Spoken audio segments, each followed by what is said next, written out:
La Toussaint rappelle l'universalisme du salut, la volonté de Dieu de sauver le genre humain. Et quand nous célébrons la solennité de la Toussaint, nous ne célébrons que le dessein de salut de Dieu, c'est-à-dire Dieu qui veut sauver tout homme et chaque homme.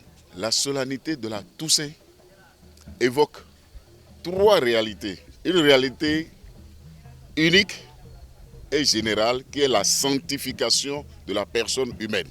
Quand nous disons saint, nous pensons directement à ceux-là qui sont élevés à la dignité de l'autel, c'est-à-dire ceux-là que nous célébrons dans le calendrier liturgique.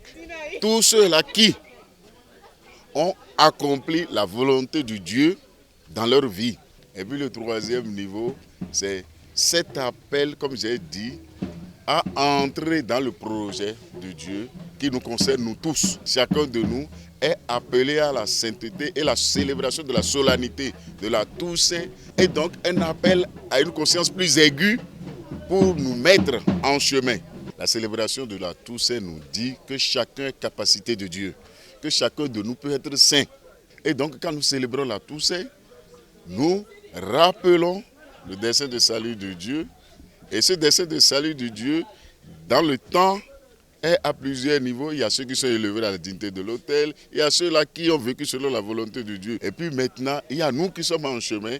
On nous rappelle que rien n'est perdu, en dépit de notre état de péché, en dépit de notre état de faiblesse, en dépit de nos chutes, on nous dit que c'est encore possible. Le 2 novembre, nous célébrons la commémoration des fidèles défunts.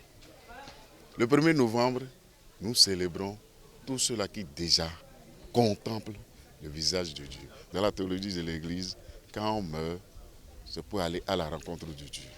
Nous sommes corps, esprit et âme. Et l'âme doit contempler Dieu.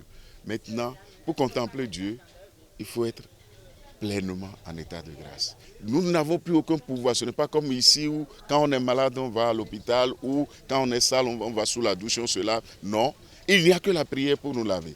Et c'est en cela que la commémoration des fidèles défunts, c'est la célébration où l'Église tout entière est invitée. Et ce n'est pas que le 2 novembre, c'est tout le mois de novembre. Mais surtout, on demande les messes. Parce que le plus grand sacrifice que l'on puisse faire pour un défunt, c'est la célébration eucharistique. Parce que c'est le sacrifice le plus grand et l'unique du grand prêtre par excellence qui est Jésus-Christ, qui s'est donné, qui s'est offert pour la multitude. Donc c'est un appel pour nous de ne pas oublier que nous sommes une communion de personnes.